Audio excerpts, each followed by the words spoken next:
BNP নাকি স্বৈরাচার হতে চাচ্ছে এবং স্বৈরাচারের মতোই বিএনপি কাজ করছে, এরকম একটি অভিযোগ করেছেন জাতীয় নাগরিক পার্টির যুগ্ম আহ্বায়ক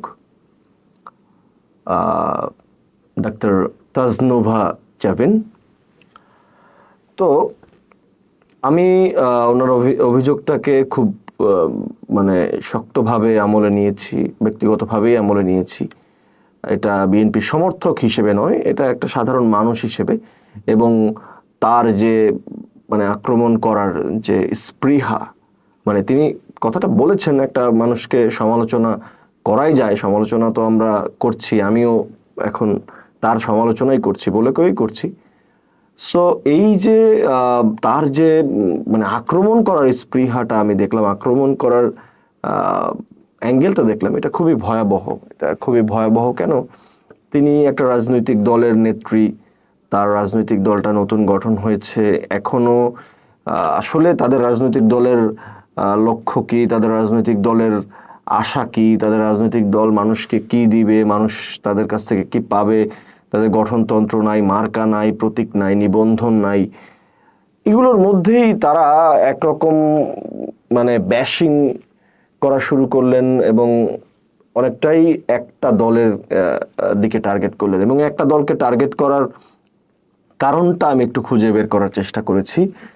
সেটা হচ্ছে যে তিনি একটা খুব হাস্যকর ভয়ঙ্কর কথা বলেছেন। হাস্যকর ভয়ঙ্কর কথা হচ্ছে যে তিনি বলছেন যে বিএনপি ক্ষমতা দখল করার জন্য উঠে পড়ে লেগেছে। বাট সেটার আগে একটা ছোট্ট বিষয় আছে, সেটা হচ্ছে যে নির্বাচন চাইছে ক্ষমতা দখল করার জন্য। সো এবং তিনি আবার একটা ফেসবুকে পোস্টও দিয়েছেন, সেখানেও হাসিনার বিষয় টেনেছেন। হাসিনাও 16 বছর নির্বাচনের মাধ্যমে অনির্বাচিত থেকেছেন, নানান বিষয়ে তুললেন। এবং দুঃখজনক হলেও সত্য, তার এই কথার মাঝেও আমি হাসিনীয় একটা রূপ দেখতে পেয়েছি, তার চেহারায় বা অন্য কিছুতে না, তার কথার মাঝে। তাকে কিন্তু আমার কাছে ব্যক্তিগতভাবে তিনি এই আন্দোলনের সময়ও বেশ সরব ছিলেন, যথেষ্ট ভালো লেগেছে ব্যাপারটা। এবং এখনো তার প্রতি সম্মান আমাদের থাকবে, যে সম্মানটা অবশ্যই রাখা উচিত। কিন্তু হাসিনীয় স্টাইল আমি কেন দেখলাম সেটা একটু বলি। সেটা হচ্ছে শেখ হাসিনা যখন 2014-তে প্রথম নির্বাচন হয়, তারপরে 18-তে, তারপর 24-এ, এই যে নির্বাচনগুলো শেখ হাসিনা নির্দলীয় সরকারের হাতে ছাড়ে নাই। শুধুমাত্র শেখ হাসিনা জানতো যে নির্বাচন হলে, সুষ্ঠু নির্বাচন হলে শেখ হাসিনা হেরে যাবে, এবং সেটা খুব স্পষ্টতই একটা রাজনৈতিক দলের ভয়ে। সেই রাজনৈতিক দলটা হচ্ছে বাংলাদেশ জাতীয়তাবাদী দল, বিএনপি। এবং সেই কারণে, এবং বিএনপির সেই ভোট ব্যাংকের ভয়ে শেখ হাসিনা আসলে ভোট জনগণকে দেওয়ার সুযোগ দেয়নি। ভোট একবার তো একদমই কাউকেই দেওয়ার সুযোগ দেয়নি। 150 জনের বেশি, 53-54 জনকে নির্বাচিত করে দিল আগেই, পরের বার হচ্ছে রাতে এই ভোট দিয়ে দিল। এই যে ভোট, জনগণকে ভোট দিতে না দেওয়া, এটা কিন্তু শেখ হাসিনার একটা স্টাইল ছিল, এবং সেই স্টাইলে শেখ হাসিনা ভোট দিতে দেয় নাই।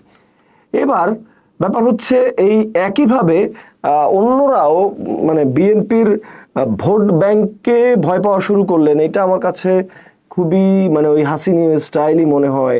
এবং আমি যদি বলি, তাজনোভা জাবিনের যে এই বক্তব্যটাও ক্ষমতায় যাওয়ার লিপ্সা থেকেই বক্তব্য।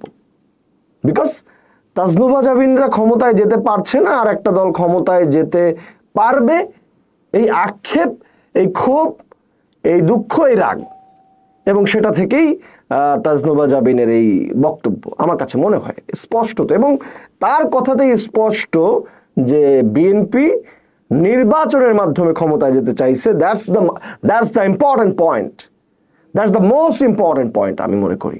যে বিকজ বিএনপি নির্বাচনের মাধ্যমে ক্ষমতায় যেতে চাইছে, বিএনপি ক্ষমতা দখলের কোনো বাইপাস রাস্তা খুঁজছে না। এবং সেই বিএনপি ক্ষমতা দখলের জন্য নির্বাচন চাওয়ার ফলে যেটা হচ্ছে যে যারা ক্ষমতার খুব কাছাকাছি রয়েছে, আই মিন এনসিপির কথাই বলছি, তারা ক্ষমতার কাছাকাছি রয়েছে, এটা নিয়ে আমার যথেষ্ট এর আগে বহুত কথা আছে, নতুন করে বলার কিছু নাই। তারা ক্ষমতার কাছাকাছি আছে, এটা একদমই স্পষ্ট।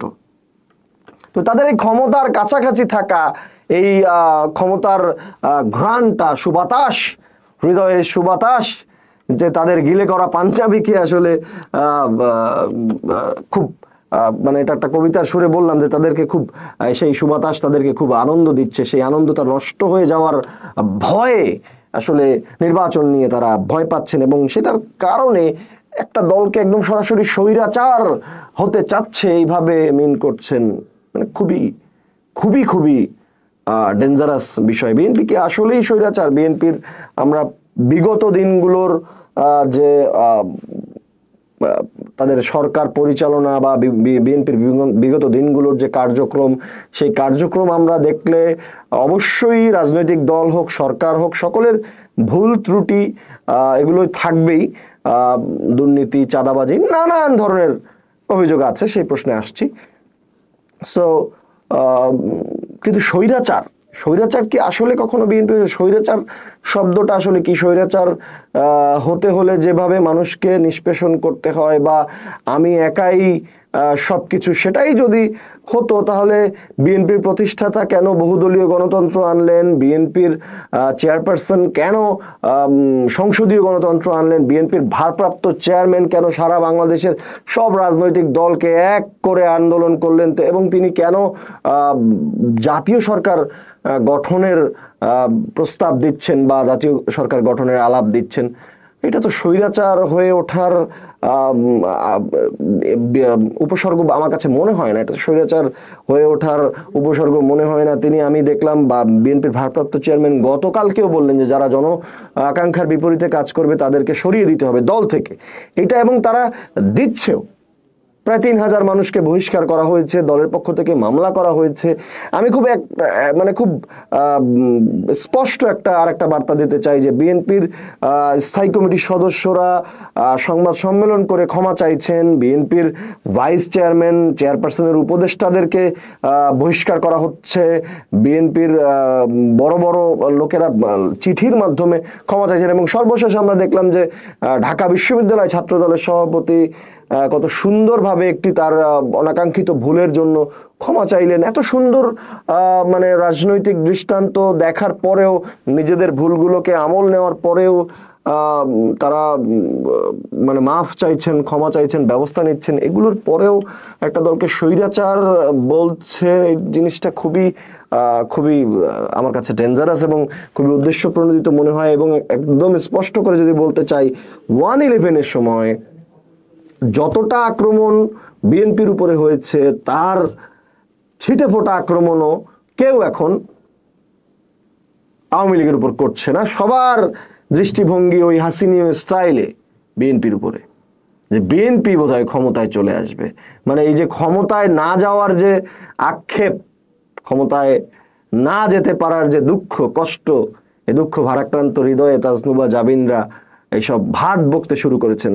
এটা ব্যক্তিগতভাবে এবং রাজনৈতিকভাবে কোনোভাবেই অ্যাকসেপ্টেড নয় যেভাবে একটা দলকে আক্রমণ করবে না। হয়তো বা তিনি আলোচনায় আসতে চাইছেন, বা এমনও ইচ্ছা থাকতে পারে যে এটার মাধ্যমে তিনি বিএনপির কাছে আলোচনায় আসতে চাইছেন।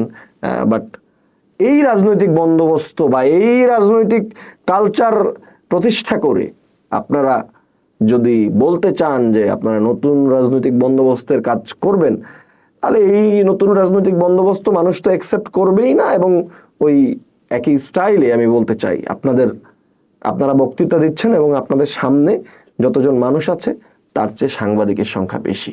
সো রাজনৈতিক বন্দোবস্তের আলাপ দিচ্ছেন, ভালো কথা, কিন্তু সেটার মধ্যে এটাও খেয়াল রাখেন যে জনগণ কি চায়, জনগণ আপনাদের সাথে কেন কানেক্ট হচ্ছে না বা আসলে কেন হবে সেটার উত্তরও দিবেন। এভাবে আক্রমণ করে নয়, এটা নতুন রাজনৈতিক বন্দোবস্ত নয়।